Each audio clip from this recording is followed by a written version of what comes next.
You're listening to a Countout Podcast.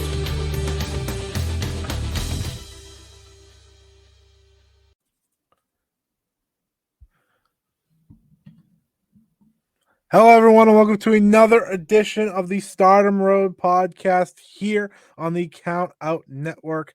I am one of your hosts, as always, Scott Edwards, and joining me, as always, is Trent Brewer. Trent, how are we on this fine day? You know, I know you're heading to Japan soon, so we're getting this in before you do.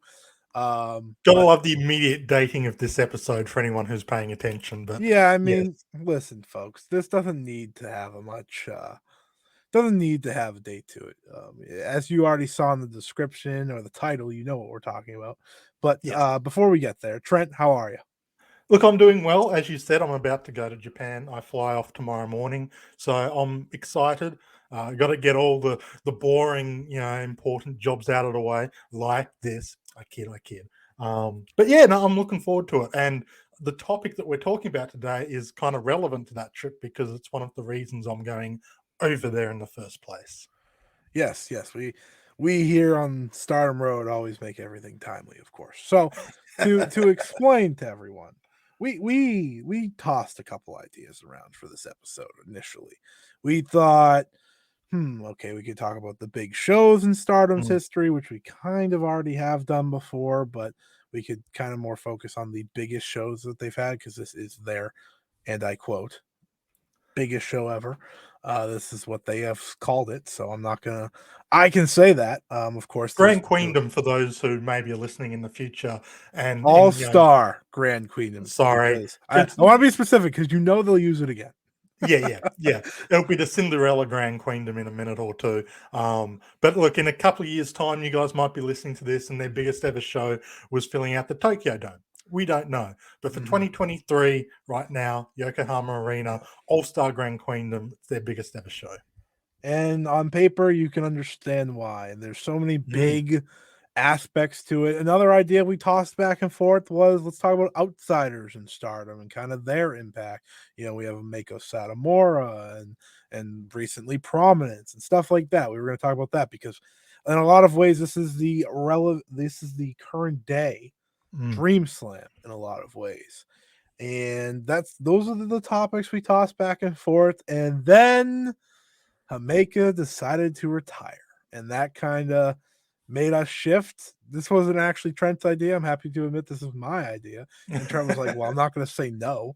Yeah. And that's pretty much how we decided it. So we're going to talk about Himeka today. We're going to celebrate her career. She gets one episode, unlike most, because one, she wasn't there for like a long time.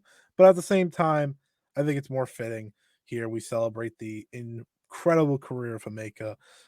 We won't be able to talk about a retirement match or matches because she broke that rule quickly, but we will get to talk about what she was able to do in her, 2.5 years or so?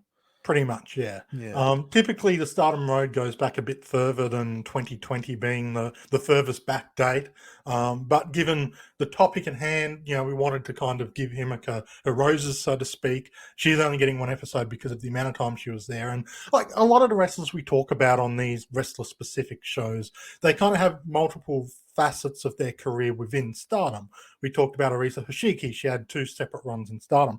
Himeka doesn't really have that. It's just a pretty nice, even flow from beginning to end, which makes this particular episode pretty easy to do. We can just do one nice, even flowing episode without having to cut between different episodes. So that's part of the reason why she's only getting one. Plus, we have a bit planned. We weren't imagining that we'd be doing a multi-tiered episode around this time because of what else we've got in the woodworks, which you'll hear about. But yeah, I wasn't going to pass up the opportunity to talk about Himeka. We got to talk about Arisa a little while back, which of course is very near and dear to Scott's heart and mine as well. But I can admit Arisa is more in the Scott category. Well, it's my turn. It is your turn, and Himeka is an interesting case because, like we said, 2.5 years, but she did a lot in 2.5 years. So we're gonna talk about it all. We're gonna share some of our favorite moments, talk about her overall career, of course, starting in Actress Girls and so on and so forth. But I'm gonna let Trent actually carry this one. It's only fitting, this is his as he said, this is kind of more of his episode, so it's only right that I let him take it, and I'll be the one commenting, and you can expect this when Jungle Kiona comes around as well. But until then, Trent, I'll let you take it away, and I'll shut up. Yeah, it's time to put the jumbo size weight on my jumbo size shoulders. So yeah, Himeka was only in Stardom for a couple of years, 2.5, but she essentially had a 5-year career. She started in Actress Girls, and for a while there, she was mostly an independent worker. She was primarily an actress. She appeared in Wave. She won a championship in Wave alongside Miyuki Takase. But it's sort of through these formative years that she's beginning to find herself, because she came from an idol background. That's where she got into the business. And working with Actress Girls kind of allows her to shine in that aspect while she's finding herself in the ring. But of course, once you come into Stardom, you can't get by just on being someone who has an idol background. You have to be able to show yourself in the ring. And I think, looking at Himeka's debut in Stardom, which was June of 2020, the very first show back from the initial sort of lockdown pandemic period. She was on that debut show back in Shinkiba First Ring. One of the things you can talk about instantly is the visual change she makes from her independent career to her Stardom career. She has the Jumbo Princess moniker, and not to say she was overweight or anything, but she was definitely on the larger side when it comes to wrestlers and stuff. The transformation she made from there to Stardom, and she credits this with the time she worked with Julia during the lockdown period, is really quite apparent. Like the moment you see her first show in Stardom and look at the original photos of her with Actress Girls, it really is a massive change in appearance and just the impression you get seeing her. Yeah, I mean, we'll talk about kind of how I felt about Himeka, when she started and how she, came onto the scene in Stardom. But, her career is an interesting one, obviously, because she kind of did follow the pathway to Stardom that a lot of wrestlers have. So that wasn't all that unique for her, right? She had success outside of it, like you said, winning tag titles with Miyuki Takase, as we've seen on her retirement road, getting to team with her one more time. But yeah, when she came into Stardom and how she's leaving Stardom, she is a completely different person in every single way. And that's not a bad thing. Like you said, she didn't need to change, but she transformed herself to, kind of fit that middle, not the main event scene, but that spot right underneath it. That's like the little bit mid-card main eventer at any moment. She could step up into that spot, kind of like we see with her tag partner, not Himeka. She is Himeka with Maika. And of course, those two we'll talk about in depth, because those two will be synonymous with one another forever.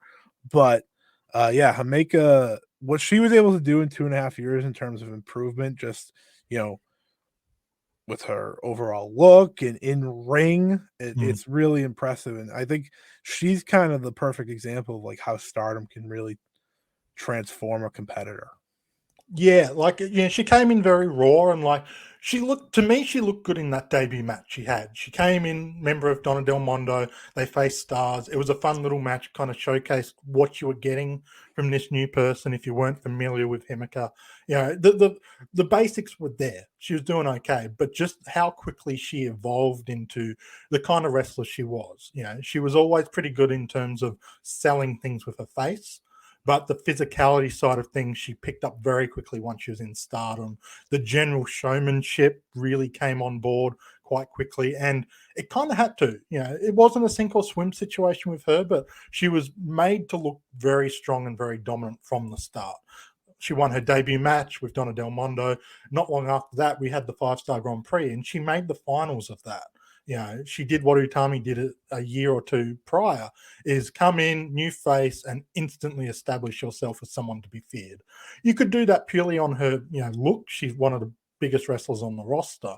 But there was a very conscious effort to bring her in straight away and make her feel like a big deal. So she had to pick up her game pretty quickly. And yeah, maybe it was a bit quicker than what her skill level caught up with. Because I would say it's really in that next year, 2021, where she started to truly find herself, the 2021 5-star Grand Prix. But you could already see what was there, and you could see why she was put in that position quite early. Yeah, I mean, if you want to talk about being put in a big position, it's kind of crazy, right? We're only talking about 2020 here, but it almost feels forgotten that the dominance of DDM for a 2-year span was unmatchable, really.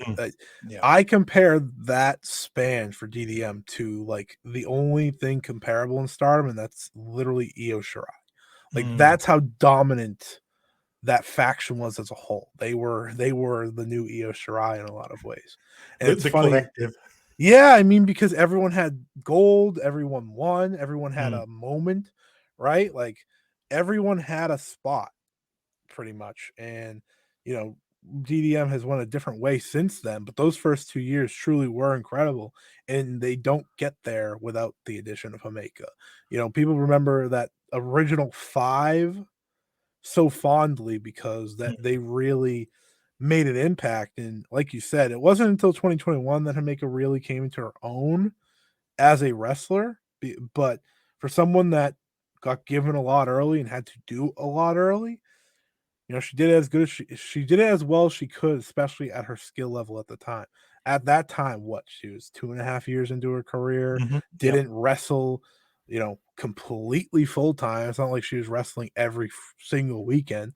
And I think that's a credit to what, again, kind of what we talked about earlier, was what she was able to do in such a short time. That we're talking about, she got there halfway through 2020, and you know, by the middle of 2021, a year later, she was ready to really step up, and that's what she did in that 2021 Grand Prix, like you said. Yeah, and it's interesting sort of looking at that, really the first 6 months from June 2020 to the end of the year, because another sort of important aspect of her time in Stardom began to reveal itself, and that is the addition of friends from outside of Stardom. We know from her time in Actress Girls, she got very close with Natsumi Maki, who would then come into Stardom again as Natsupoi, and Mina Shirakawa, who was actually the person who introduced her, you know, to the audience when she first made her debut in Actress Girls. And towards the end of 2020, both of those wrestlers would come into Stardom. Now, Natsupoi obviously came in and joined Donna Del Mondo. Mina Shirakawa came in and joined Cosmic Angels. But both of those would be such important characters to Himeka's progression over these years, because, you know, if you're going to talk about wrestlers that she had rivalries with and kind of real connections with, I think those two are probably the first two that you would think of outside of Maika in terms of just purely tag team wrestling. Yeah, I mean, talk about my Hime really is like, that's half of Himeka's career in a lot of ways for me, because those two, and it's funny because, you know, I think someday we will have some like tag team specific episodes, and they'll probably get their own somewhere down the line, because I think they deserve that. That's how much of an impact they had. They became, by the end of their run, probably the best tag team in Stardom, in Joshi. That is an impressive feat. And if you look at their reign, they had one title reign, and it was very short. It was not all that long. And you know, I feel like we spent pretty much ever since they lost the titles to Himeka's retirement as, when are they going to get them back? And unfortunately they never did. But like I said, they proved to be one of, if not the best tag teams in Stardom, in Joshi, in wrestling. And it's because of how well those two meshed on and off the screen, right? They became best friends. They became essentially sisters in ways that only, I think, the very best do. And again, they made each other so much better. I'm someone that was hard on both of them as a fan. Like I've said before, like I took a while to really fully grasp Maika and her ability, and the same goes for Himeka. But whenever they were together, you just saw it. They always were each other around one another, if that makes sense. Yeah, and I mean, like with Stardom, obviously the faction system is incredibly important because that is your sisterhood. That's who you train with, you work with, basically. But even beyond the bond that you typically see with those factions, My Himeka kind of felt like something particularly special. You know, they were always together. It was always kind of the photos. Whenever you would see kind of at ringside, you know, fans taking kind of candid shots of the wrestlers not really being the center of attention, they're always sort of having a laugh or doing something together. And it felt like that close connection, which is so important, not necessarily so important for a tag team, because we've seen in the past you can be a great tag team without being great friends, but you can recognize the special connection that they had together. And I kind of feel like it probably would have been a bit of a New Day situation, WWE, where they would have basically said, "We'll leave if you try and break us up," because that they felt so important to each other as a duo. Yeah, I think you really nailed that there. I mean, like you said, you don't have to be as close as they were to be a great tag team, but it sure does help. I think that's why we're sitting here calling them the greatest. And I mean, you know, we'll get into matches later about Himeka and her most important matches. Two of her most, like, if we were to name a top 5, at least 2 of them are my Hime matches. Yeah. And honestly, a lot of them are Donna Del Mondo matches, either together or against each other. Yeah, I mean, that might be the entire list, truthfully, if you like. Depending on your preference. If you're just saying top 5 best Himeka matches, I think 3 of them at least involve Maika. And, you know, 1 or 2 involve the other DDM members. Like, that's just the truth of how well they mesh together. And, you know, you and me have had many podcasts together where I've said and you said that these factions, they work so well as a unit, but when they go against each other, it's another level. And, you know, Himeka really got to show that. And Himeka's journey is such an interesting one, right? Because she went from blasting onto the scene, getting big time matches, right? She faced Julia for the Wonder of Stardom title. And then she had the tag titles, and then they lost them. And then that was it for a very long time. Yeah, it is interesting how quickly kind of that immediate sort of lift up kind of gets dropped. And part of it maybe was, you know, Rossi kind of looking to other directions and the flow of what was happening in Stardom at the time. Another part of it is kind of the time she had to take off in the middle of 2021. Yeah, I think a lot of people were predicting a potential title match for Himeka in the middle of 2021, but she missed about 3 months because of a bad back. And really, like, there was questions of whether she'd make the 5-star Grand Prix. And as it was, like, the reports that we got were that the back was something that just had to be managed and they had to be careful with. You did see that she started relying on some of the big power moves a little bit less. The double torture act that she basically made her name off of initially when she first came in, that was kind of the gimmick that drew your eyes. She stopped doing that until towards the end of her career, when she started to bring it back for certain matches.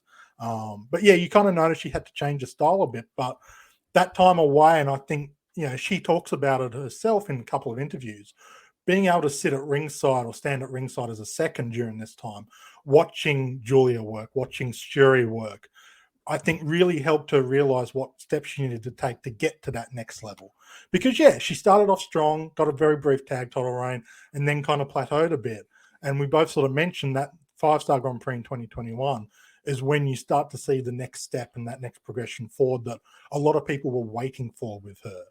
And that time sort of being able to just watch, take everything in and learn, especially because, yeah, she was still pretty new in her career, you know, only a couple of years into it and only less than a year in as a Stardom wrestler.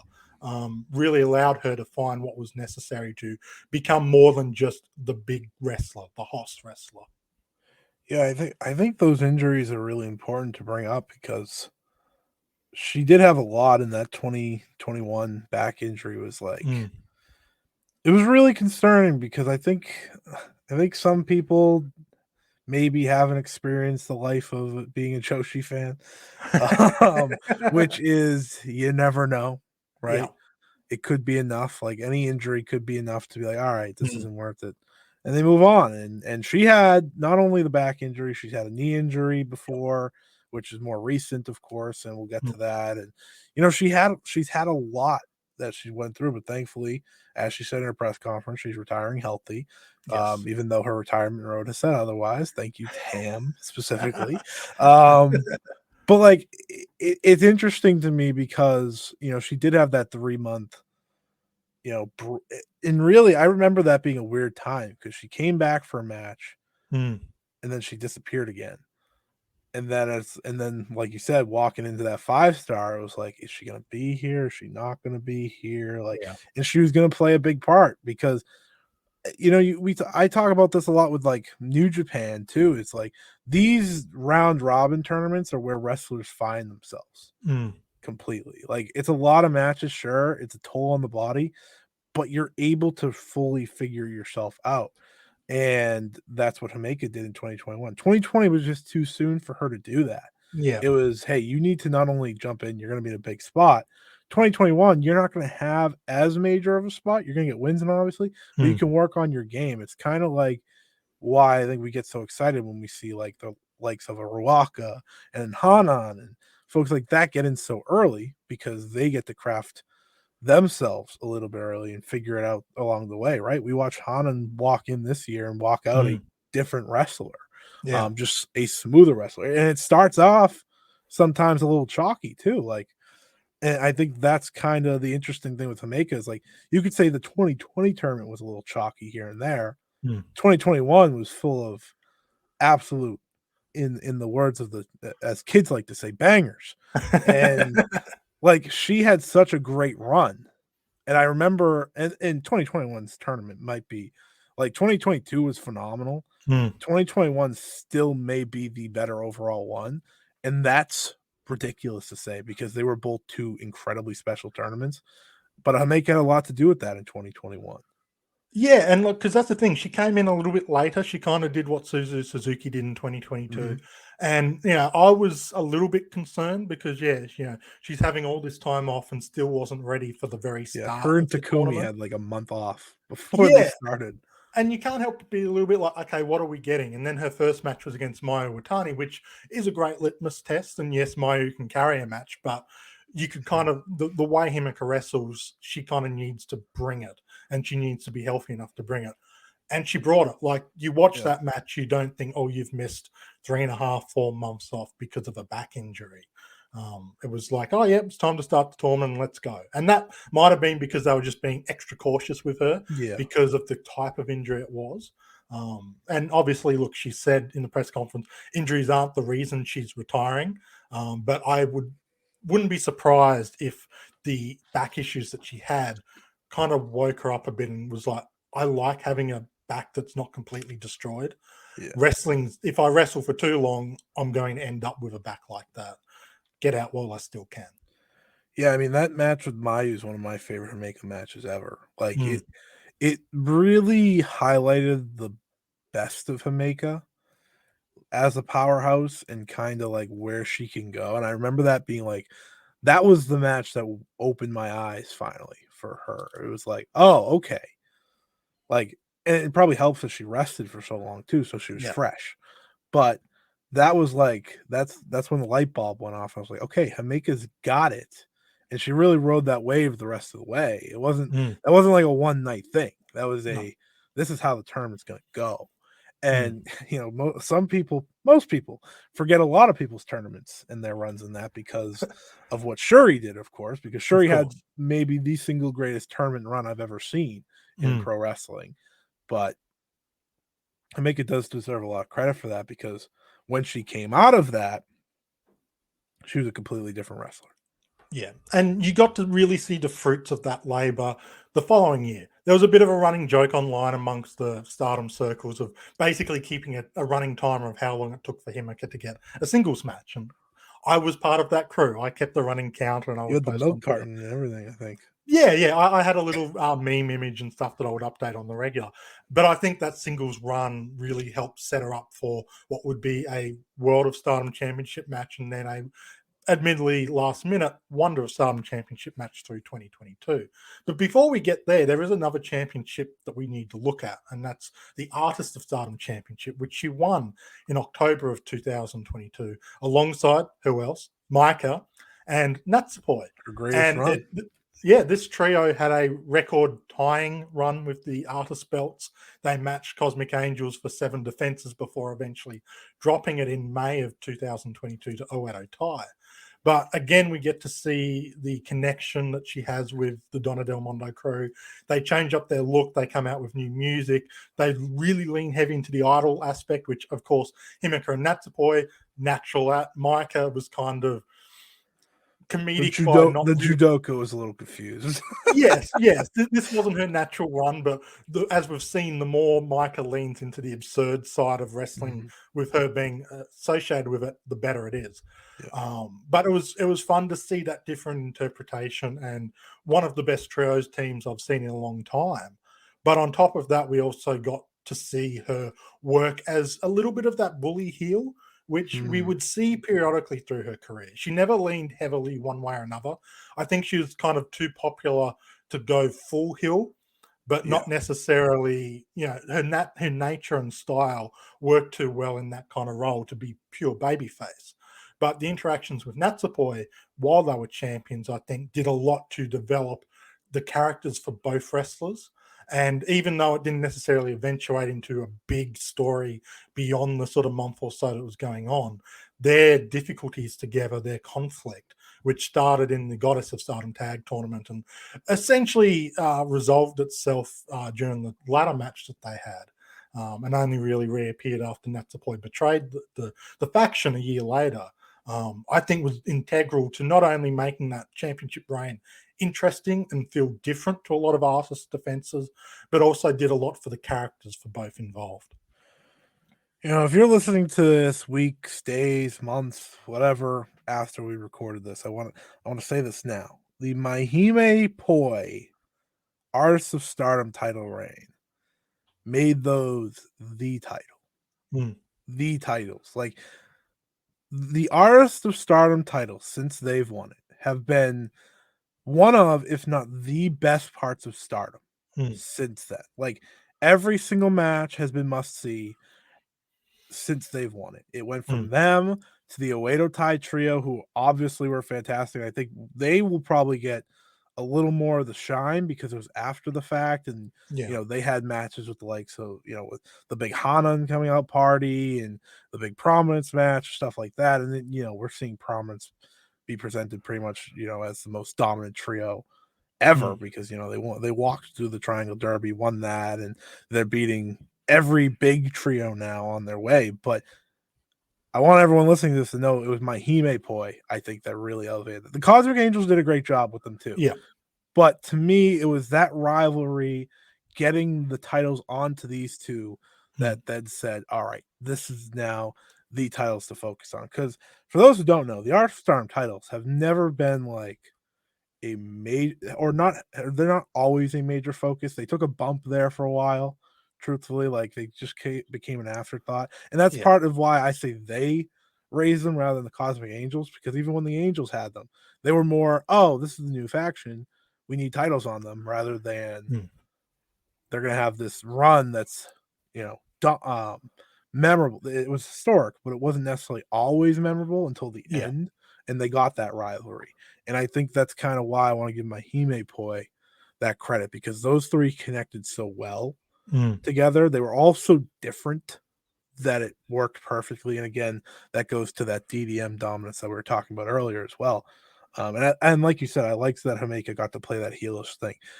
They were such an interesting trio because Natsupoi is not a heel ever at all, right? Like even when she betrays DDM, it's like, well, she's just more a babyface now somehow, despite everyone loving DDM. So that's weird. And it's like Maika's, Maika, and Himeka's Himeka, but they played that so well, and it depended on the opponent, of course, but just the way those three worked, it's again a credit to what Himeka was able to do as a singles competitor, a tag team competitor, and a trios competitor. She was able to really have great runs in all three in just 2.5 years. Yeah, and it got a chance to showcase different aspects of her character. With Maika, obviously everything's all lovey-dovey. They're best of friends. They're putting rings on each other. They're essentially married. With my Himeka, you've still got that, but obviously Natsupoi brings in the different dynamic. Himeka's known her for longer, but they don't quite see eye to eye quite as much. And everything they're kind of built together made the championship reign memorable. As you say, Cosmic Angels, their run was important in getting us to this point. But the first half of it was very much typical Artists of Stardom Championships circa 2017 to 2020, where it's like, oh, yep, here's a team. We want to make one or two wrestlers look good or make a new faction look good. Here's the belts. And typically then it'd be like 2 months later, oh, yeah, they got to defend it. Okay, oh, we want to make these people look good. The belts would change there. They were the hot potato belts. You chuck them on a show to give a little lift, but they didn't carry a lot of real inherent value. Cosmic Angel started to get it there, but then my Himeka were able to really carry it to that next level, which then made the Edo Tai run important, and which then made what Prominence are doing possible because of how valuable those belts were now perceived.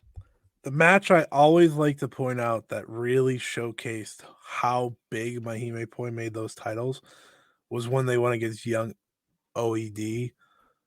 Starlight Kid, Rock, and Rena. I remember going into that match, a lot of people were like, oh, whatever, who cares? And that match was so good. It main evented Korakuen Hall, and it really brought out, Ruaka and Rena to a point that we had never seen them before. Starlight Kid was already in the midst of her rise, but that was the match that I was like, man, these three have really elevated these titles to make every defense matter. Every defense must see. And as we've seen with the title since then, that's only been the case.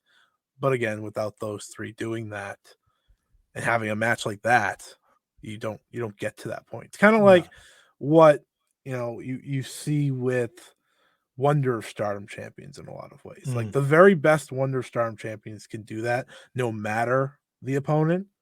And that's what we saw with the artist belts. Yeah, and I kind of like that you're able to bring up Ruaka there as well, because like when we look at wrestlers that were impacted by Himeka's short run, I think Ruaka's got to be on the short list because you can see a lot of similarities between the two. And Ruaka's kind of trying to model herself partly on Natsuko Tora, obviously, but you can see where she's drawing from the kind of stuff that Himeka does. And she perceives herself as maybe the heir to the Himeka crown in a lot of ways. And it's nice to see, like, it's on this Himeka retirement road, Ruaka got to have that singles match with her.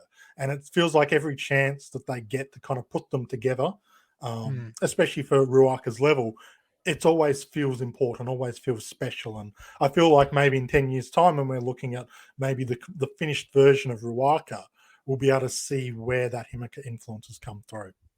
Yeah, Ruaka always had an interesting connection when she went against DDM. Like Himeka and Julia always meshed really well against her, right? Like Ruaka would be like, fine, whatever, most matches. But it was like anytime that Oedo Tai and DDM faced off and Ruaka was in that final stretch, because she was getting pinned. But she was really good when it was those two.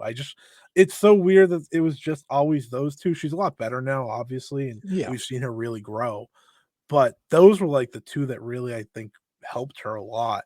And we her getting that retirement road match, I think, really does play to like more so the backstage stuff that we don't get to see, because I'm sure every faction really works together, but at the end of the day, all of Stardom works together to really it's a close-knit family type thing. Like, I heard when the triple threat happened at Sakura Genesis, like everyone was watching on the bus and was loving every second of it. And it's like that's the type of stuff you love to hear. And I think that plays really to what Himeka and Ruaka did. I think you're absolutely on point. Yeah, sure. There's a lot of comparisons between Natsuko and Ruaka because they're on the same faction and all that. But Ruaka takes a lot from Himeka in the way she wrestles, because Natsuko doesn't do the big tossing lariats all the time and stuff like that. That's something Ruaka added to her game, and she did it by wrestling with Himeka. And seeing what it's like to be on the other end of and going, oh, I can do this to other people too, especially when she had that growth spurt. Because she was always, she was never a small wrestler, but she had that growth spurt as a lot of teenagers do. And it really brought her up to a certain level where it's like you can't ignore her sort of area of expertise is now house wrestling and being the bully. So even though she's still a teenager, it can be a little sort of bit of a disconnect at first to see her kind of dominating matches at times with her style. But, she's bigger than most of the roster. So it makes sense for her to be pulling on those Himeka ties. Yeah, absolutely. And again, Himeka is going to be the type of wrestler, I think. A lot of people are going to miss her as she goes now, right? But a lot of people are going to miss her when she's not around anymore. Yeah. Because of like the impact she had in those little tag matches and stuff like that.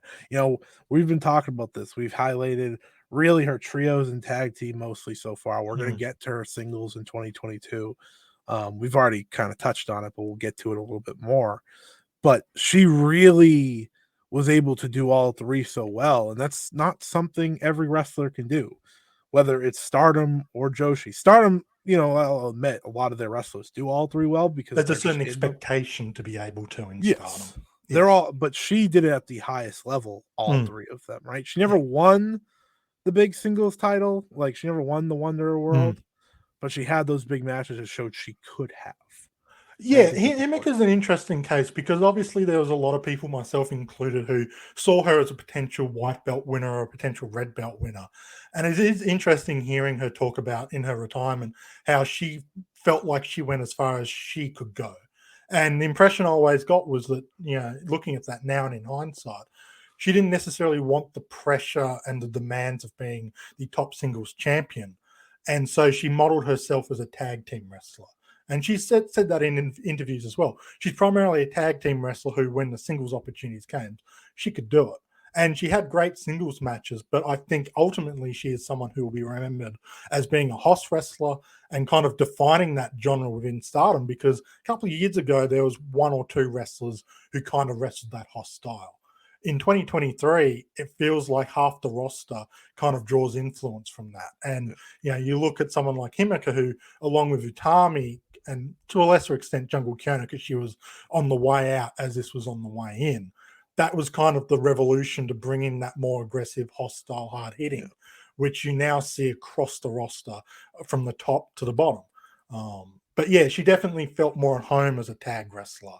But it's nice in 2022 that she got the opportunities to prove herself in those big matches, in the main event or in the semi-main event, challenging for championships and kind of testing just what was the length that she could go to in that position. Yeah, I mean, as we talked about, I mean, her success outside of Stardom was tag team wrestling, so it was only fitting that she probably felt that, that was where she was most comfortable when she signed, and it showed when she was there. But I mean, 2021 into 2022, that was really her coming into her own, and then 2022, I think, was her standout year for the most part. Through the multiple tournaments, through her 2 title matches, she exceeded all expectations and really had some of the not only best matches of her career, but the best matches of that year in Stardom, 2022, which I think is probably their best year in terms of just maybe in-ring action overall. Yeah, it's interesting because, like if you look at the top matches of 2022, you're not necessarily seeing Himeka's name in her singles matches on those top 5 or even top 10. Now, that's not an indictment on her ability as a singles wrestler. It just speaks to the quality of the 2022 Stardom had. Because you look at the Shuri match that she had in April and then the Sai Kamitani match, which again was never meant to be her versus Sai. That was meant to be Sai versus Kairi. 2 days beforehand, Kairi had to pull out due to COVID. Himeka came in and on that kind of last minute route put on a fantastic match. What were your thoughts about these 2 singles showcases for her? Yeah, I think what was interesting is like she entered both matches in a very interesting place for each champion, if that makes sense. Because at this point in the Shuri reign, for those who don't remember, this was around the time where people were like waiting for the Shuri reign to take off Yeah. and be a little different. And this was like the last match before it did. Mm. But at the same time, I thought it was great, obviously, because let me preface this. None of the Shuri matches in the early going were bad. No. They just weren't outstanding match of the year contenders, stuff like that. Like, what everyone We're cares looking at so her much 2021 and her 5-star Grand Prix. right. And then you look at Saya Kamatani when she challenged her, and that's when we watched the reigns shift, right, in Stardom. Saya Kamatani was walking away with Wrestler of the Year in Stardom, Champion of the Year in Stardom, and then Shuri flipped that switch, as she does, and it became a no contest almost by the time Saya did eventually have her match with Kairi. And I think that's very interesting, but last second stepping in, going against Saya Kamatani in a spot that everyone, no offense to Maika, is disappointed isn't Kairi. Like it was one of, if not the toughest spots to jump into that we've seen. Like I was probably the only one genuinely excited by the prospect of Kairi having to sit out this match because of the Himeka situation. Right, because this was still like the prime time Kairi honeymoon phase where it's like every time Kairi shows up, this is gigantic. This is the most important match of the show. Yada yada yada. Right, and it was a singles match, and we'd only had one of those in her return. Exactly. So for Himeka, it's like, okay, well, now I have to step into a show that is so loved and so everyone's so excited for. And she did a great job. I mean, her and Saya have such great chemistry, and Saya has a great chemistry with both her and Maika, obviously.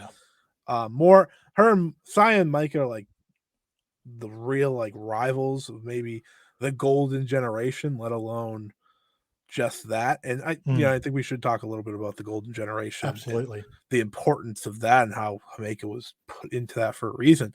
But these two obviously have great chemistry too, because that's just how the golden generation worked. It was Himeka was the perfect person to fill in that day, because sure, you could put anyone from Mayu and pretty much anyone on the roster, but at least there's history with these two that's like you could instantly go off of that in the match, and they had a great match. I sitting here thinking it's like I liked the Shuri one a lot. I liked the Saya one a lot. I couldn't even tell you which one I preferred because they were both great outings.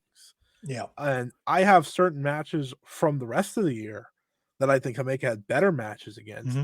Again, against a golden generation wrestler. Two of them, actually, which is very funny. But still, like, she just did such a great job in the two title matches after not having any for like 500 plus days. Yeah, and she stepped in that spot really well. And I think the Saya Kamatani one is of particular interest because back in 2020, those two had a random singles match. Wasn't for anything. It was just an exhibition match, basically. And afterwards, Rossi posted on Twitter that this is a match he could see being for the red belt in a few years' time. Now, obviously, we didn't get to that. Neither of them have won the red belt. Himeka's leaving without the chance for it to happen. Was good enough. Yeah, we got it for the Wonder Belt, which, as we know, is pretty much on par for the World of Stardom Championship in a lot of ways. And you could make the argument that the white belt suits both of these wrestlers a little bit better. But you mentioned the Golden Generation. I think this is a good point to look at what that was exactly, because can be a little confusing at times. I feel like certain wrestlers get added into it without maybe being confirmed. But Mirai the core specifically got added into it. And Unagi Sayaka for a while was an honorary member, according to Stuart Fulton. But the core five was Himeka, Maika, Saya Kamatani, Utami Hayashishita, and Saya Ida. Those five were handpicked and pegged to kind of be the next step forward when it comes to Stardom. And you look at, Utami and Saya obviously have fulfilled that to a certain extent, being, top champions and tag champions. Himeka's obviously leaving before she really becomes what she could be, but she had important runs with Maika and a very steady presence in that upper mid-card main event scene. Maika is continuing to grow into that eternal rival with both Utami and Saya Kamatani. And obviously, maybe Saida hasn't necessarily stepped into that role yet, but I think she fills an important role in kind of that underdog baby phase. Not everyone in the Golden Generation can kind of all be in the same spot, but whenever you see Saida work, especially with these kinds of wrestlers, you get to see why she was being put in that same sort of conversation. Yeah, as I like to remind people, not everyone can be world champion. And if you're listening to this and you're just getting into Stardom or something of the sort, and you need a comparison from your wrestling fandom, think of like the SmackDown 6 from way back in the day, right? Like they were presented as, okay, these are going to be our horses moving forward. No matter the role, they're going to step up, right? And you have to know, like, the Golden Generation was very, very important to Stardom and has been since it started because of all the loss that happened, as we've detailed many times on this show. The Golden Generation grew from that loss. Yes, exactly.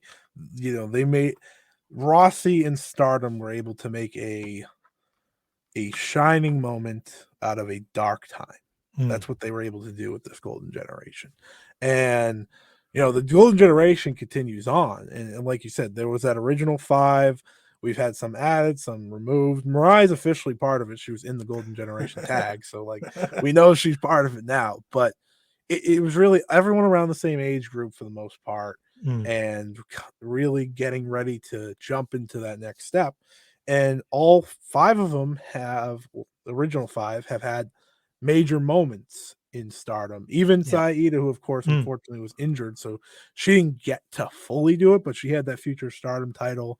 She was going to do a lot of good things with that, I'm sure. And then they literally changed the rules for her. Like that's how important I think that reign would have been. And bad luck happens, but you know, she's someone that I always say will step up later on more so than now, and I think that's okay.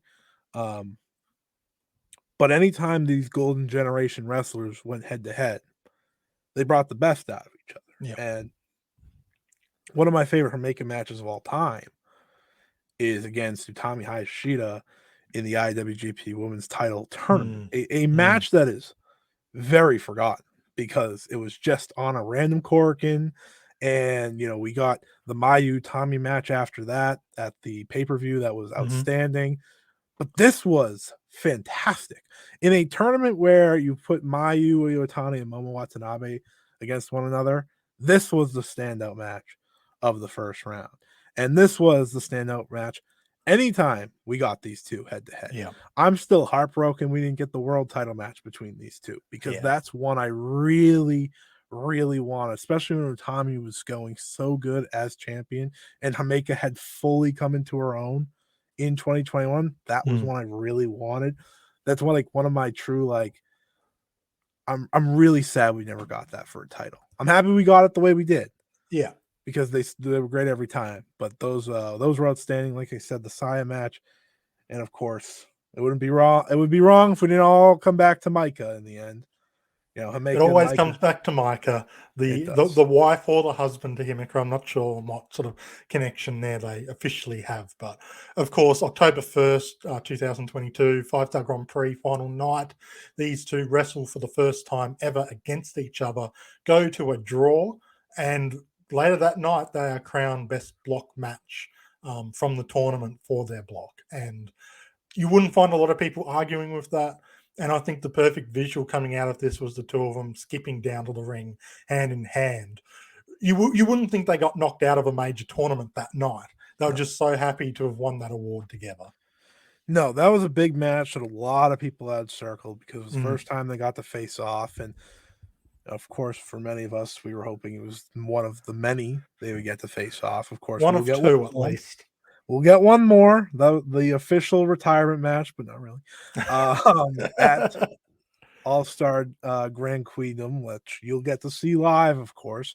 And it's funny, right? We're sitting here talking about All Star Grand Queendom, and it's like that was the first match announced. Nothing else was announced. That was the first match announced. And to kind of break us into what the retirement road has been for Himeka, they've given her the red carpet pretty much of retirement. And I think that's really important, like how important she was in 2.5 years. Not everyone gets the retirement road. Most wrestlers don't even get a road. Yeah, they'll get 1-2 matches tops. Right. Or they just have to retire because of other reasons. Himeka, the only comparison I can make for Himeka's road is the Kagetsu retirement road. And I think that, for many, the Kagetsu retirement road's like the shining star of retirements. Like it was perfect. And now we get to see Himeka do it. And it's kind of funny because Kagetsu had so many different retirement matches, like so many final matches. And it's funny that Himeka will have one more match after her official retirement match. It's very, very much on Kagetsu style. And I very much appreciate that.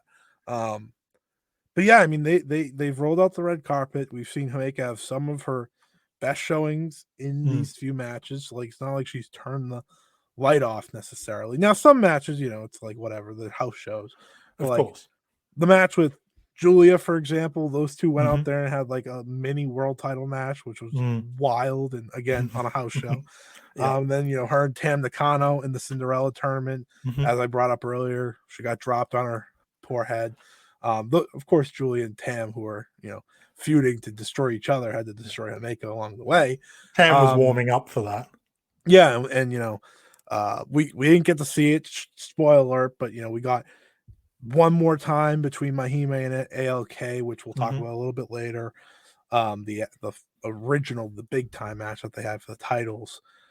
She got the road that she wanted. She got every match she wanted. They brought in Miyuki Takase and Kekuro Sekiguchi for her because she wanted that. She got a match with Chihiro Hashimoto, where again she almost broke her neck because she got spiked on her head. She laid out a road she wanted. They gave her every single match, one way or the other, in different scenarios, right? The Risa Sarah match too.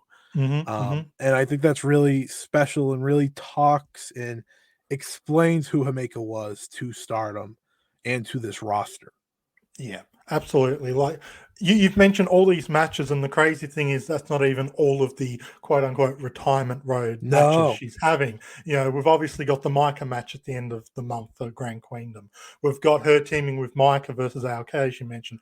We got the Golden Generation match. We got a one-on-one match with Mina Shirakawa. We got a one-on-one match with Natsupoi. We got a one-on-one match with Ruaka. And these are all during kind of the weekend house shows where typically you get tag matches and maybe one low card singles match. But she's getting all these big sort of single matches to say goodbye to all the people that were closest to her in her career. They're bringing in wrestlers who, in many cases, you didn't think would ever appear in a Stardom ring. In Miyuki Takase's case, coming in. And then, of course, as we said, like she's retiring with her match against Maika in Stardom.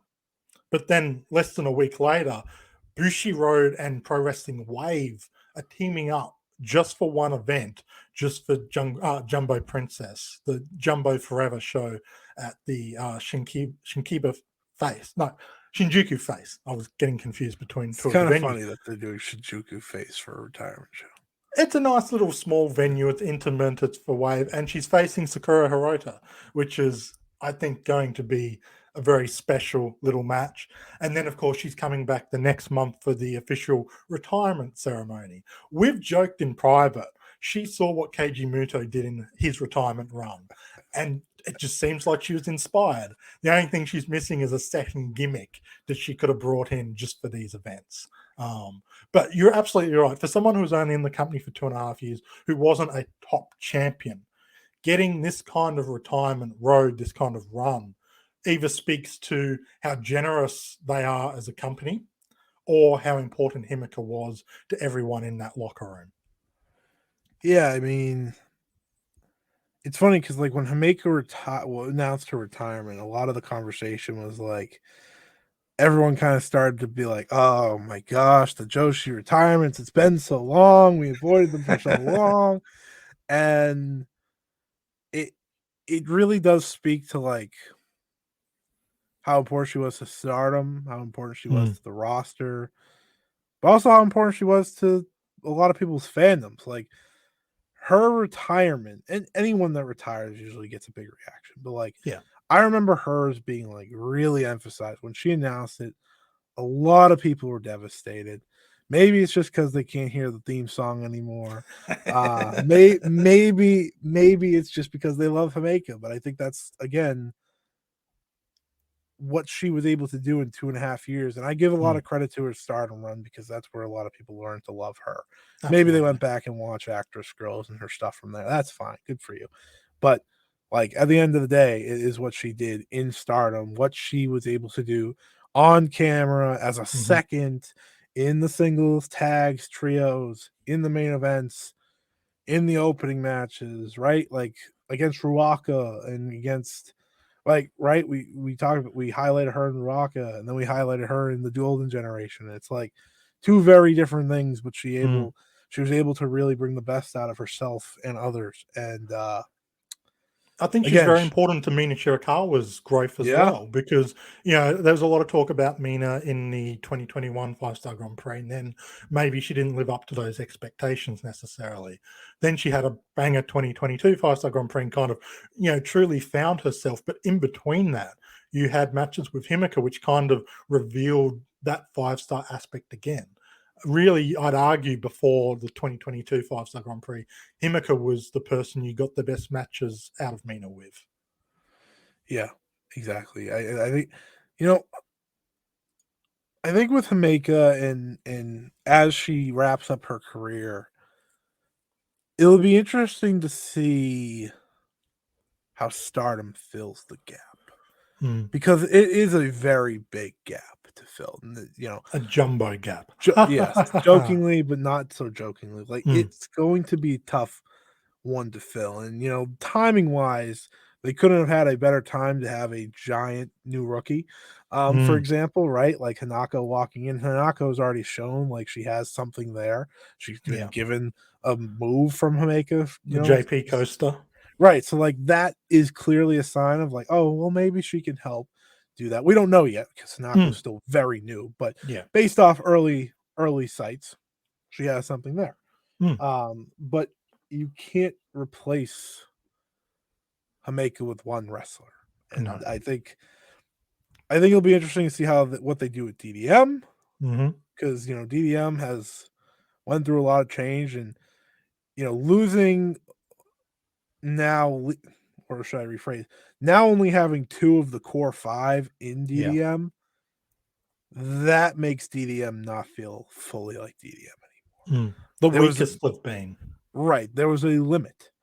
It was a limit. It's like, oh, sure he left. Okay, we still got the 4. Oh, Natsupoi left. All right, we still got the 3. Now it's like, oh, sure, you still have Julia and Maika, and they're going to do their best, but there's going to be someone that needs to fill that.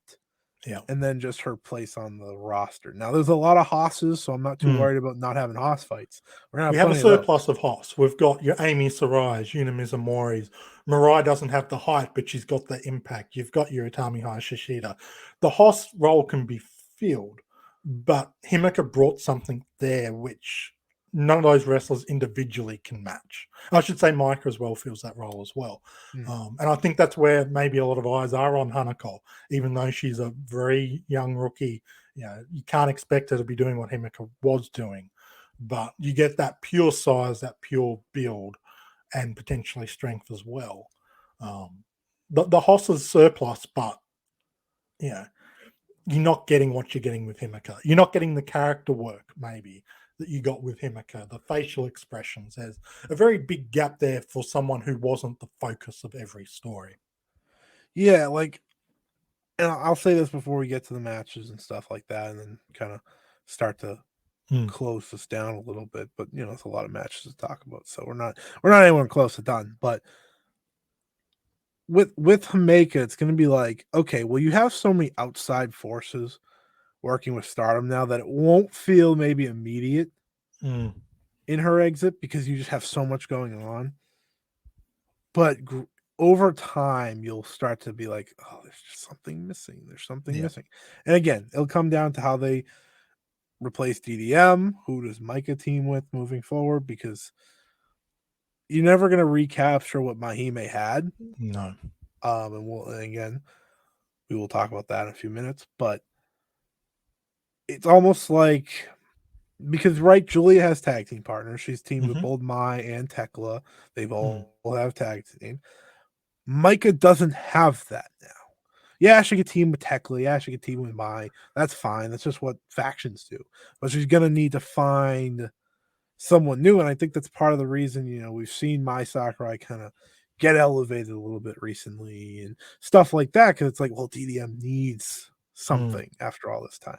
But yeah, that's just like the one thing I want to talk about before we kind of get into the matches and stuff like that, because at the end of the day, what are we going to remember the most about Himeka? The matches. It's always the matches. Yeah. And I think probably the best match to start with is, of all we've alluded to a lot of her best matches, but one match we didn't actually allude to, but arguably maybe her best match ever, was the February 4th tag match, her and Maika versus 7-Up for the Goddess of Stardom Tag Championships on the first show where cheering was allowed in 3 years. And you want to talk about, like, popularity of wrestlers and popularity of teams. I think we all knew that My Himeka were a popular team. I don't think any of us realized how popular they were domestically until this night. This match is going to be the forever remembered match for Himeka, because one, it was excellent, like you said, arguably her greatest match. But it's also the match where everyone was like, "Why didn't they win? Why didn't they win?" And Himeka told us why they didn't win A week later, we found out. Yeah, we're like, "Oh, that sucks." Right? It's like, why couldn't we just have gotten the rain? But yeah, I mean, and a credit to what 7-Up was able to become as well as heels, that only I think helped bring out the best of Mahime. And Himeka's, I remember when that match and Himeka going down with the knee injury and everyone thinking, oh my gosh, she actually hurt. And Maika just doing absolute incredible work in there until Himeka was able to work herself back up. And then from there on out, it was the Himeka show and her just trying to survive and fight with that injured knee and, somehow stop you and Nanai, which is asking for a lot. And in the end, she did lose, but she walked out as big a winner as anyone that night because of how over they were as a duo, but also as singles. Himeka was getting cheered, Maika was getting cheered. It was a special night for them, even if they lost. And maybe that's kind of a way to look at both of their careers so far. They have a lot of great moments despite not winning all the time. Yeah. But this was like the ultimate, Mahime might not only be the best tag team, but most popular tag team as well. Yeah, it was a testament to where they'd come from. And I think this match too does such a great job of highlighting Himeka's ability to sell. Because you get a lot of bigger wrestlers, a lot of your giants, and obviously Himeka is only 5'7". She's not Omos or anything, but in the Stardom realm, she's the resident giant in a lot of ways. You don't often see him sell as well as Himeka does.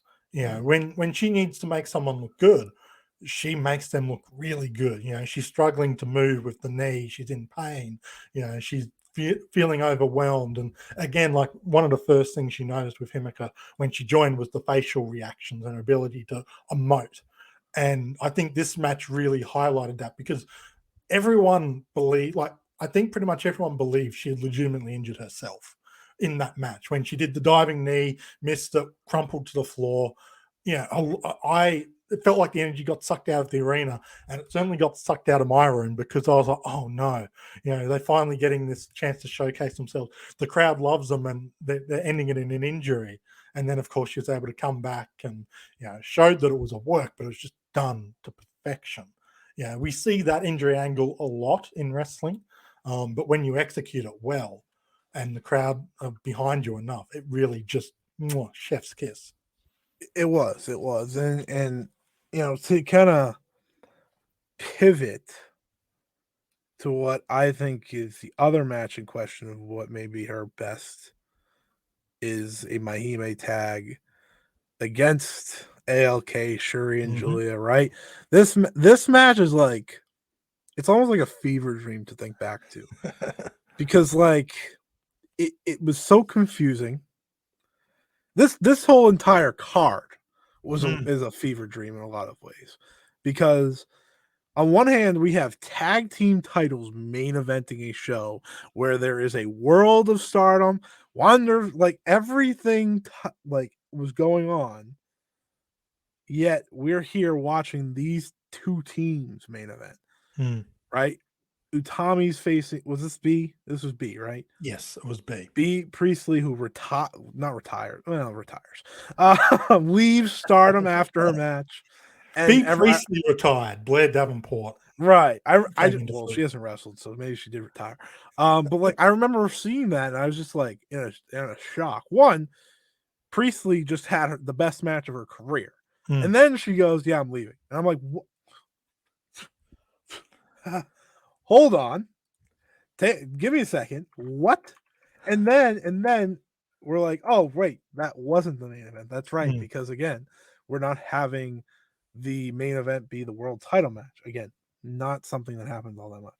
And I think this was at the peak kind of maybe dissension surrounding Julia, because not everyone jumped onto the Julia train straight away. There was a lot of anti Julia sentiment and to a certain extent anti DDM sentiment because of how strong they were booked and how strong they were made to appear. Julia finally dropped the Wonder of Stardom Championship to Tam Nakano just previously, and then here she is still main eventing a match, and it's all Donna Del Mondo in this match. And so I think a lot of people maybe had their guard up a little bit. They maybe didn't want to like this match as much because of what happened. But these four went out, and we talk about inter-faction matches just going that extra bit hard. That's what they did right here. Yeah, they never stopped. Like this No. is like This was worthy of the main event. This was a very old school match in that like it was like old school Joshi in that they just hit each other as hard as they possibly could with everything that they had, and there was never like a moment to breathe. It was unbelievable, and I think you're right. I think people picked to hate it because they didn't want to see it in the main event rather than just appreciate how great it was. Because like I said, this was a weird card. And I'm looking at it now and I remember everything. It's like, right, you had Fukigen Death, who was Gokigen Death at the time, changed factions, which was like part of the weird Stars of Wado Tai thing that of course led to Starlight Kid. You had Tam Nakano Natsupoi, which was excellent. I remember that vividly. Kind of will kick off to where we ended up with those two. Tommy and B, like I said, and then this, and it's like, all right, well, this was a great show, yet a lot of, again, like you said, it was all surrounding, well, Julia's back in the main event and this and that. It's like, all right, well, look at it as a match. It's one of the very best tag matches in Stardom history. That's what this is. And I remember this again being like, oh, Mahime's great.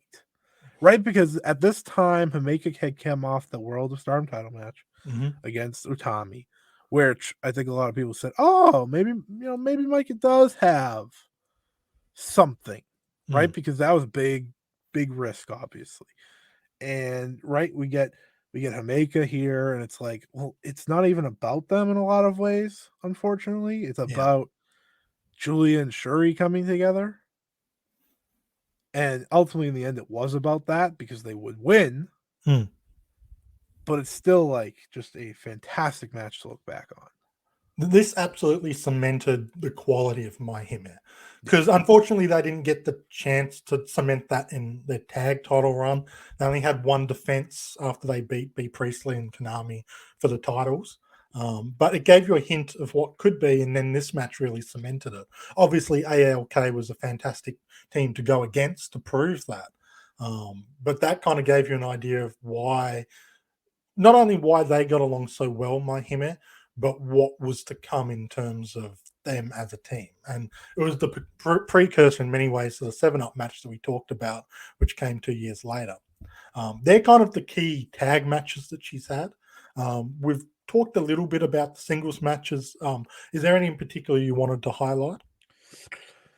Well, we talked about a lot of them. Like just going through the conversation, obviously. which one did I like a little bit? Especially because I think when it comes to Himeka, for me, it's like, okay, what showed her strengths the best? Mm. And the one I had planned was the one with Mayu originally from that 5-star, because I thought, again, that was like the change for her, the flip of the switch into, oh, I'm that great singles competitor now.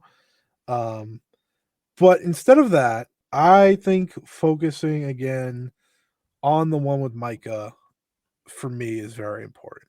Yeah. Because while it's not one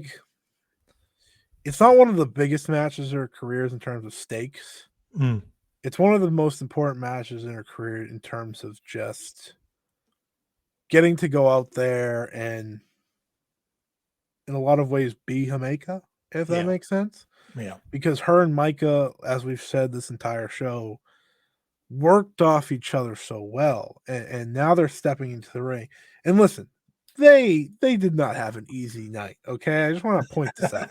This show had matches from start to finish that are some of the best matches in Stardom's history, let alone of the year. Right? You had Alone of the Mayu and tournament. You had Mayu and Kid earlier in the night. You had Momo and Hazuki earlier in the night. You had Julia and freaking Suzuki for the first time earlier in the night. And yet, this match still carried all the excitement. These two had no shot at winning this tournament. Yeah, by they were the both time this eliminated match by happened. this point. And yet, we're sitting here, we're watching it. They're absolutely destroying each other. And it ends exactly how it should have, which is no one winning. Right? Like, I Just think a draw because they beat each other up so much they couldn't keep going. The first time that someone kicked out of the Michinoku driver number 2 as well. Himeka getting that kick out. So I'm really excited to see them go head to head again. This one last time. It'll be emotional. It'll be a lot more emotional than it was this time around. This time around, I was like, oh, let's go. Hot fight. Ooh, gonna be a 10-minute sprint. This upcoming one is gonna be like the most emotional match of Himeka's career. We're getting the bell rings and they stare at each other for 10 seconds as tears begin to fall. We're getting that. Yeah, as your tears begin to fall in the arena. Oh, they'll be falling well before that moment. Don't you worry. when Fire on the Dance Floor hits, you're gonna Exactly. be like, I can't do it. And that's like the second match on the show. It's just that stacked. Yeah, like that. But I wanted to talk about that one just because. Yeah. It's so fond for me because that show's so fond for me. Obviously, that's one of my favorite shows I've ever watched. But like without that match, I don't know if it gets to that level. Yeah, it'd be missing something. Yeah. I think like the best thing about that match too is if someone's listening to this and they've never seen Himeka wrestle, and it's like, okay, I'm curious about her. That's the match to go to. A, because it's amazing. B, because it's got that My Hima connection. And C, because they pack so much in so short a time. The big danger in these situations, I want to get into a wrestler, what match do you recommend? If you throw them a 30-minute classic, that can be difficult to get you in from the first moment. But this is that classic, you've got 10 minutes, go out there and steal the show. They go out there and just go hard at each other. It's the Ishii-Shibata from the G1 Climax kind of match, where it's just go out there, bang, get everyone on board, and then finish it strong. I guess the last singles match I would want to bring up, unless you've got one hiding that you want to talk about as well. Obviously, this has a little bit of bias, but going back to 2020, the match she had with Jungle Kyona. And I know you're rolling your eyes. Of course, I'm mentioning Jungle Kyona, but I think you look at where both wrestlers were at this stage. Jungle had done a lot to legitimize Utami Hayashishita in terms of, very first match Utami had in Stardom was against Jungle, and that draw instantly characterized how good Utami could be, and we saw what she became. And again, you saw Jungle going up against Himeka, another Hoss versus Hoss kind of battle with a young upstart rookie. And it really showcased where Himeka could go as well. I think this is one of the best matches she had before the 2021 5-Star Grand Prix. Went to another draw, but it was just executed so well, played to everyone's strengths, and Himeka came out looking like $1,000,000. She had some of those moments in the 5-star Grand Prix, but in terms of just in-ring ability, this is one of those matches where it's like, oh, there is definitely something here. Yeah, there's a reason why she's getting the initial push that she did. So that's really the other match I wanted to highlight beyond the key ones that we've already mentioned. You know, I think it's important to highlight, stuff from 2020 because otherwise it's forgotten, right? Um, One match I do want to bring up. I don't think we even discussed this prior. Is the match where Mahime dropped the titles at Flashing Champions against Uedo Tai, Yeah. Mo Watanabe, Saki Kashima, and Starlight Kid. Because one, Flashing Champions up until the 5-star Grand Prix for me was the Stardom show of the year. That show was phenomenal. And a lot of that had to do with this match. Yeah. Because this match, it was third to the top. It was only before the Wonder and World, which were both great. Were both great matches in their own right. But this match, I thought, set the tone for what was like the best of artist matches. Yeah. And it's not the best, but it sets the tone of like what to expect. Because we got very quickly how great that Uedo Tai trio was. But again, like Mahime's poised greatness to the very end of that reign. And I don't know if it was the last time they ended up teaming together as a trio. Maybe the second If to it last. wasn't, it was the last important one because the loss here kind of was one of the catalysts to Natsupoi eventually leaving Donna Del Mondo. Right. So I think that importantly as well. But it's like they just all matched up so well in that match, which is interesting because you have two kind of Haas fighters. And Mo Watanabe is not a Haas. She hits hard. She's not a Haas, right? And you have Starlight Kid, who's obviously a high-speed wrestler, and she links up with Poi. And then you have the Saki Kashima aspect of things, who she's just so good at filling in against whoever that it's like it's why this match works so well. And I just wanted to bring that one up because it's one of my favorite matches that Himeka happens to be in. I mean, she had a great showing, obviously, but that was a 6-person effort to make that great. Yeah, and that was the key to those artist runs, and what we've seen moving forward is all 6 wrestlers in the match have to step up and bring it to that next level. Because look, Stardom do tend to run into with their tag and trios matches a bit of a formula where half the match is essentially a singles match with everyone running interference, hitting a move, going back outside the ring. So to make it really stand out, everyone's got to play their role to perfection. And this match is one of those examples of that. Absolutely. Do you have another match? I mean, the other key matches I think with Himeka we've already kind of brought up, like the match with Julia, both in both of them, like the 5-star Grand Prix match that they had in 2020, kind of announced to everyone, Himeka is here and she's going to be important. And then that white belt match was kind of important in not only the build-up, kind of establishing the kind of character she was, where she came in and essentially challenged the structure of Donna Del Mondo, and then had to get humbled a bit by Julia in the end. But that story was so important to what Himeka would become as a character. I think they're very important.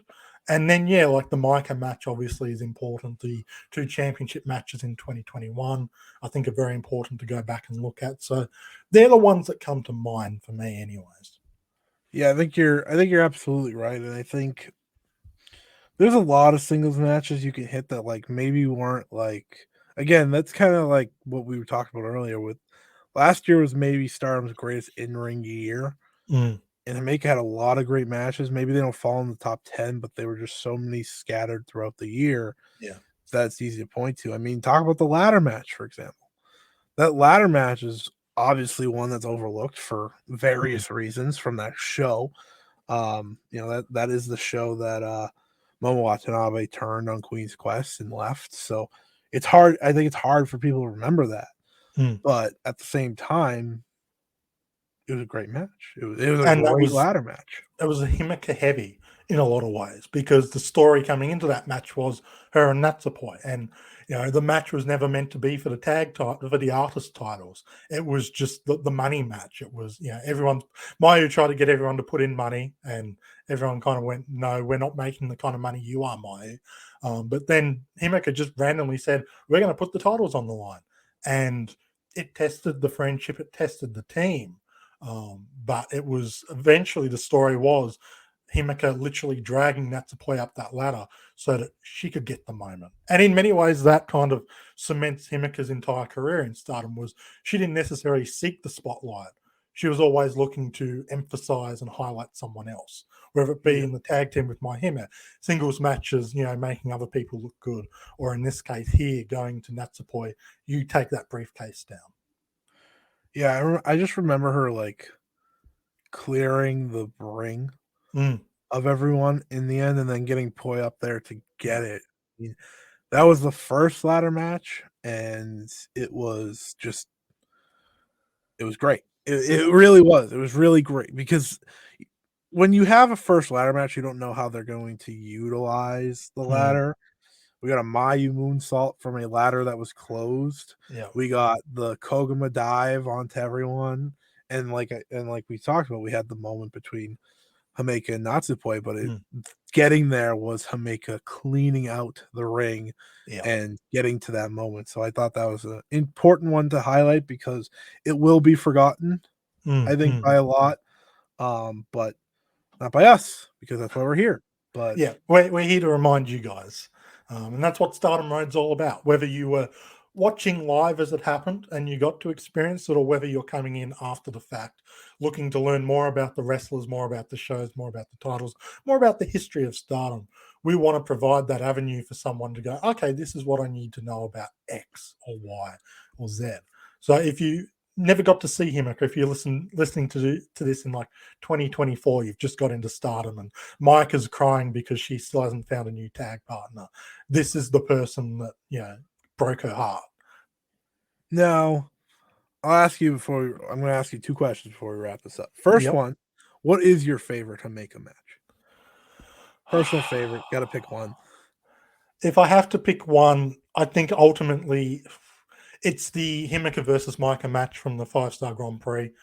I'd probably lean towards until you see the last one better. Yeah, until you see the final one. Until I see the very last one, because obviously that will have different connotations. But like, to me, it encompasses everything I love about Himeka and everything I love about Maika, even though they're not actually teaming together. I think that's perfect. I wouldn't be shocked if that's everyone's, because it does embody everything that Himeka's career was in a lot of ways. And then my last question for you as we wrap this up. Himeka was one of your favorites, not only in Stardom, but one of your favorites of all time. That's just the truth. You became a massive fan of hers, and I got my fair share of jokes out of the way. That's what I do. But like, with her retiring, are you happy with what she was able to accomplish? Is there anything along the way you wish she could have done? Right? Just assuming in your head, this was the road always. That's kind of what she highlighted. She said, 5 years, I'm in and out, I'm good. Yeah. So that's kind of, like, is there anything in that time you wish she could have done? Obviously win a title, whatever, but like matches you wish she could have had, stuff like that. And of course, finish it off by saying, how did she impact you as a fan as well? Yeah. So there's two things I would probably have changed with Himeka's 2.5-year run with Stardom. And it's not actually give her a singles title, because in hindsight, hearing her talk about the situation, clearly she didn't feel like she was at that point where she could handle the pressure. And that's very important when looking at one of the reasons she gave for her retirement was the online world, with the bullying and the situations that came from there. She was one of the first wrestlers in the Stardom community to pretty much cut off comments from her Twitter posts, and like, it was clear that affected her. So in hindsight, knowing that, I'm kind of glad she didn't have to deal with that added pressure of a singles championship. One, I would have liked to have seen Maika either get a second title reign or a longer first reign, just because that team is so important. when you look at the history of the Goddess of Stardom titles, they are just a footnote, even though they were so good together. And the other thing I wish was that we got to see the Natsupoi story unfold properly. We saw them go at odds with each other, reconcile during the ladder match. And then when Natsupoi eventually left them to join Cosmic Angels, Himeka was obviously one of the ones most affected. And the way they talked, it kind of felt like there's a lot of money on the table here for Natsupoi either going through Donna Del Mondo or at the very least Himeka. But we never got that. Now, whether that was because they didn't have time to execute it properly or whether Stardom were just worried about bringing together Melt here, I'm not sure what the full reasoning behind that was, but that's a sort of a glaring hole in what could have been a very fascinating match. Obviously, they got to have a one-on-one match during the retirement road, but it's a very different situation because of the retirement. There's a little bit more at the outside of kayfabe aspect there. So I would have liked to have seen a proper pissed off Himeka versus Cosmic Angels Natsupoi. What she meant for me as a wrestler, she just kind of in so many ways embodied what I look for in kind of a favorite wrestler. She's a hoss, she hits hard, she's got a great look, but she's so good at the little things in the character work. And obviously I like seeing her in the big matches and stuff where she truly gets to shine, but you can have her in a random 8-person tag match and the little things she does in those matches stand out, whether it's the heavy hitting lariats, whether it's the facial emoting, whether it's just the way she carries herself at ringside. Like there's so much there which just spoke to me. Like the moment she stepped into Stardom, I was kind of like, oh, okay, this is someone I'm going to get behind. And seeing her grow as a wrestler and become what she did become kind of ticked all those boxes in what I saw in her back in June of 2020. Well said. That really kind of is the end, unless you have something else to say or something else to ask or something else to bring up. If you ever see a fire on the dance floor, don't put it out. And that's how we end the episode about Himeka. Hour and a half. I think that's pretty good for someone who, 2.5 years. Couple good matches here and there, like we brought up. We highlighted pretty much every major match she ever had. I think we did a pretty good job with that. But of course, thank you everyone for listening. Trent's gonna get to see that retirement match, of course, live and in person. Which is also very exciting. We'll be able to talk about that on our other show, the Ocean Cyclone Show, if you want to hear about Trent's journey. I mean, you can follow him on Twitter to see that too, but I think it'd be more exciting to hear the first hands, and that'll be over on there at the kickoff. This show is not for that kind of thing. Right. When we come back in a fortnight's time for the Stardom Road, we're not touching on that. We've got a different topic, a more important topic, if we're being honest. But yeah, if you want to follow my Stardom Road for the next couple of weeks, it'll be on Twitter and it'll be on the Discord for the Wrestling Discord, and check out the Ocean Cyclone Show where I'll regale and try and make Scott jealous. Yep. If you're listening to this and you're listening to this maybe before All Star Grand Queendom, just enjoy it, folks. Like this is a potential once in a lifetime type card. Like I can't express that enough. You're getting this retirement match featuring Himeka and Maika, and that isn't even sniffing the important match. that is just like a cherry on top of the gigantic Sunday that is this show. Like it is Dream Slam.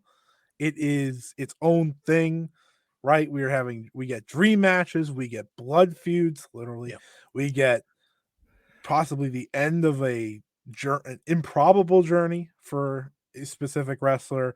We get the Kairi, Natsupoi, and Saori and New together again, because why not? You get Shuri and Chihiro Hashimoto. You get the point. You get the point. I'm not going to go through the whole card, but you get the point. Enjoy that show if you haven't, and enjoy that show if you're going into it like for some reason with any other mind besides this is going to be made. Like I'm looking at the show not as a show of the year contender. I'm looking at the show as a potential historic all-timer show because that's what it is. So enjoy it. Yokohama Arena, April 23rd. If this is after the fact, it's already happened. Go back and watch it. Go back and watch it. Why not? It's going to be on Stardom World if you're listening to this after the fact. Go back and watch it. We'll do our plugs, and then I'll introduce the next topic, and then we'll call it a day. So, Trent, plugs. Yep. So of all the times to be plugging my Twitter, this is the time. Go follow me at OneUpCulture. Follow my journey across Japan. Be vicariously live through me for a couple of weeks. Yeah, I have to. So everyone else should. You can follow me at Scotty Wrestling on Twitter. I don't know what I have coming out. But I had an interview with Kyra. You can probably check that out. I mean, she said stuff. She's cool. Yeah, that's about it. Check out the Ocean Cyclone show. Check out the 5-Star Joshi show. I'll be reviewing that the big Stardom pay-per-view on there sometime. If you've already listened to this, I probably hopefully had some content by the time you heard this in many months or years, but couldn't tell you. But what I'm here to do now is introduce our next topic. And we had a very, we're celebrating a retirement, and I think we had a very uppity show. Well, the next topic is a 3-part series on the life and career of Hana Kimura. Yeah.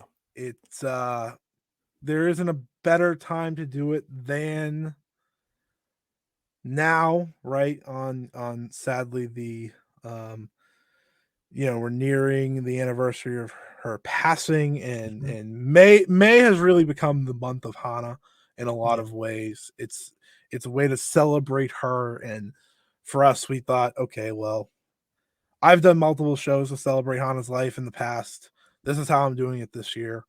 3 parts talking about her time with Oedo Tai outside of Stardom, her life, growing up, daughter of Kyoko Kimura, for example, the incredible run she had with Tokyo Cyber Squad, her 5-Star Grand Prix, of course, her unfortunate passing, her greatest matches, the memorial shows in her honor. We're gonna hit everything. We're gonna hit the newest memorial show too. We're having the last episode of the series come out after May 23rd specifically, so we could talk about Pinks, which is another big show in her honor.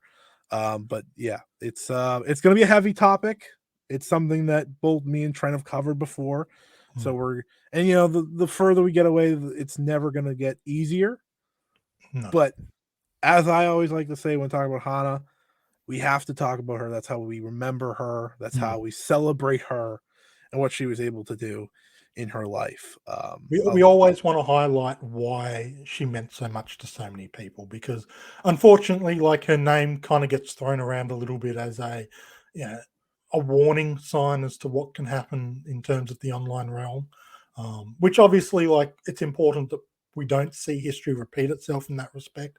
But I think what gets lost when doing that is, her impact on wrestling, her impact in Stardom, and the impact on all of her fans, of which there are so many across not just Stardom, not just Japan, but all across the world. Yeah, she was the breakthrough for a lot of people into Stardom.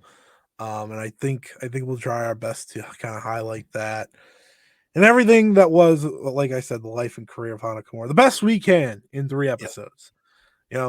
Everyone has their own different thoughts and different memories and stuff like that. We're going to do our best to bring it all together. So that'll be our next 3 episodes. Keep an eye out for those. Make sure you subscribe to the podcast so you don't miss them.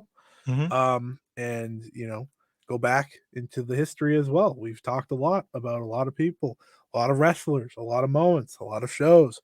Risa Oshiki, we have a 3-part series for her. You can go check out. We're coming up on the eve of her retirement, unfortunately, as well.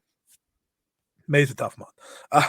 But if you want to hear about Risa Oshiki and kind of what she was able to do in her career, do that. We have so much. That's what the Stardom Road is all about. It's all about the past, present, and future of this great company, this great promotion. I look forward to the days that we will talk about the shows that happen, say All Star Grand Queendom. I'm sure that'll get an entire show in, like, I don't know how long the show's gonna last, but you get the point. It's a big deal. A lot of nobody knows how long this highway is. No. If it's like the Tam Road, it's never ending. Anyways, I wrap it up here. For Trent, I'm Scott. This was the Stardom Road on the Countout Network. We'll see you next time for the Hana Kimura 3-part series. This has been a Count Out Podcast. So, Curtis. Yeah, man. Count said we've got to do an ad. I've never done one before. What should we do? I have no idea, bro. I ever made an ad before. What are we doing an ad for? I don't know. We just say we're like a New Japan Pro Wrestling podcast, and we just put a bunch of clips like here. Arguably the most shredded guy. So you really want to get there too. Maybe a little bit bigger. Yeah. We'll see. Heard that here. Michael Richards calling Jay White small compared to him. Here. I love it. This picture you've painted for me. I want to hang it up. I want to frame it and hang it up in my bedroom. Yeah. We don't have a WWE tryout or a New Japan tryout every second week, and now I'm in Bullet Club. And here? Will Ospreay versus Kenny Omega. Do you want to just go off about this match? How do you take or talk about one of, I think, probably the best matches you've ever seen? That's an ad, right? Yeah, that works.